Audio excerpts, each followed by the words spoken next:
Hey everybody, welcome back to Dog 101. I'm your host Nick. Today's subject that we're going to talk about is them pooping on the walk. Now, if you're like me, there's nothing worse than being in the middle of a walk or even pretty close to the start of one and the dog's squatting and now you have to pick up the bag of poo and carry it for the rest of the way. Unless, of course, you're one of the people that doesn't pick it up. In this case, this video is not for you. I'm only here to talk to the human beings, the courteous ones.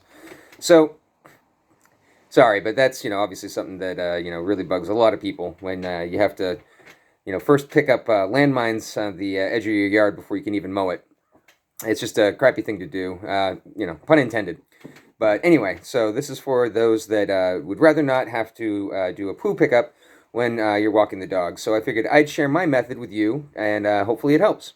So first things first, one of the easiest ways to get started is to have a routine already set in place. So what I mean by that is the way that most people typically do their bathroom walks is they, when they're not doing a walk, when they just are going out in the yard to go to the bathroom, is they'll typically go out, go to a spot, the dog sniffs, they don't squat, so then you go to a new spot, the dog sniffs, they don't squat, go to another spot, the dog sniffs, and then they finally do squat, you pick it up, and then you go back inside the house. And that's actually the opposite of what you want to do. You want to have a designated area for their bathroom, and you want to go to that place first and stay there until they go to the bathroom. And I've talked about this in other videos, but what's really going to help you out here is having some treats so that you can reward them for after they go to the bathroom.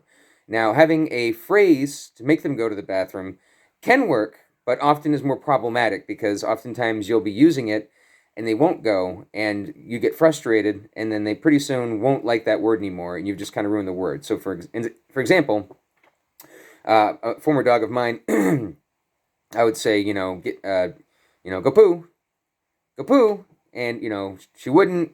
I get more upset. This has especially happened during bad weather, so I'd be getting more frustrated. Pretty soon, she would hear the word poo, and her sphincter would just tighten up. She would not actually be able to go because she heard the word poo. So ideally, you don't want to do a phrase, or if you do, make sure that you're using it correctly and that they've already had a lot of successful ones. And then when you do want to remind them, then it's just like, oh, you got to go poo?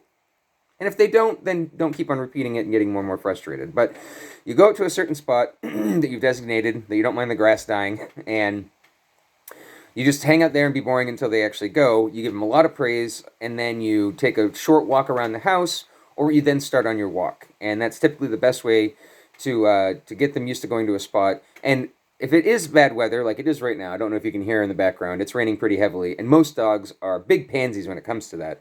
So if all the dog wants to do is run right back inside again, then if you usually do the wander from spot to spot, they're not going to be having it. So it's going to be a lot more useful, not only in your walks, but also for poor weather. They know that if they go to the spot and squeeze it out as quick as they can, then we're going to go right back into the house, and it works great.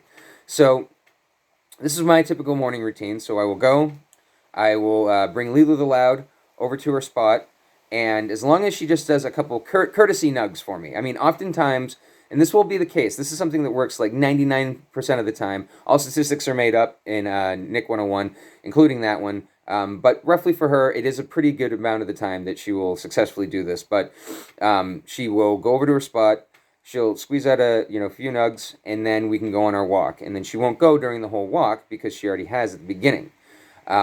So that's the thing, is that walks usually are not for bathroom. It's actually for the dog getting some exercise and being able to use their sniffer. That's why it's beneficial to them, not necessarily because they need to work loose, a poo.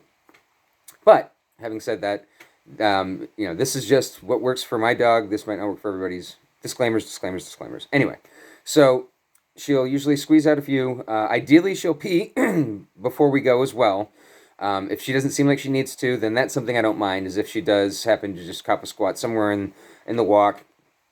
I happen to, live on a dirt road. It's going to get washed away. It's not a big deal. But the poo, obviously, you don't want to just leave laying around for someone else to step in, for somebody else's dog to eat, for somebody to have to pick out of their lawn before they mow. I've already said this stuff. So anyway.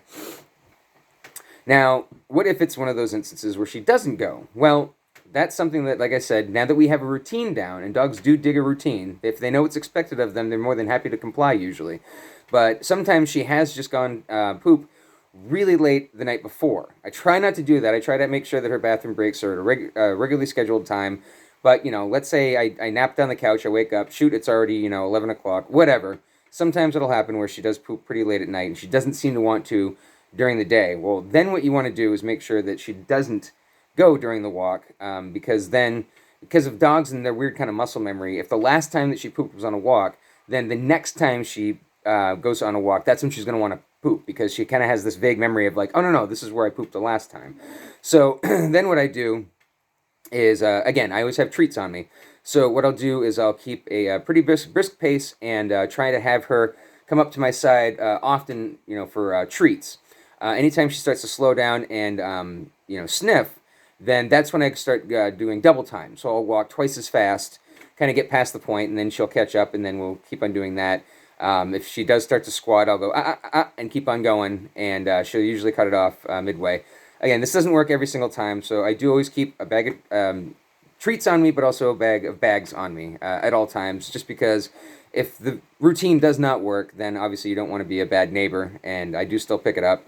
Back in the day, I used to, I admit I wasn't always the best dog owner, and I feel fine admitting that because I've grown since. So, I used to get upset with dogs when they weren't doing the thing that I wanted them to, and it wasn't fair to them because once you, take some dog training classes, you realize, oh, they were responding to exactly what they thought you were telling them to do because you didn't know how to speak dog yet.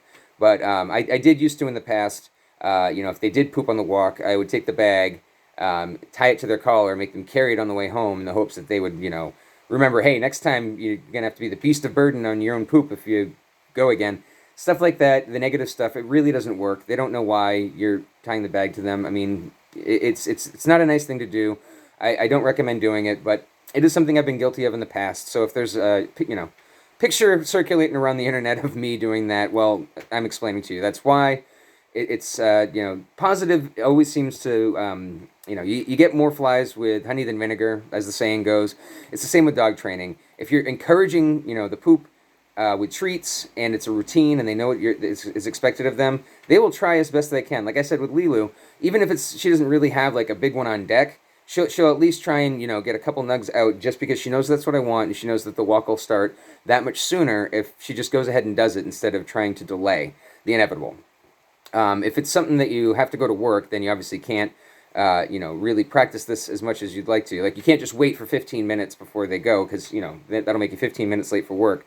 So work on it at the times that you can, and then hopefully it'll be able to bleed into your work days as well. But yeah, during the weekends, sometimes, if, we get up and she sniffs and sniffs and she doesn't go, and it's, been 10 minutes, I'll just bring her back inside for about half an hour, do some morning stuff, maybe, get another cup of coffee, at least a side breakfast. I don't necessarily want to start cooking it right away. And then I'll go back out, and then if she goes then we can start our walk. And that seems to work out great for us. Like I said, I get about a 90 to 99% success rate with it, and I hope that if you follow those steps, that it will work for you as well, and hopefully now you won't have to worry as much about carrying around a bag of poo while you're on your walk. All right. I appreciate you.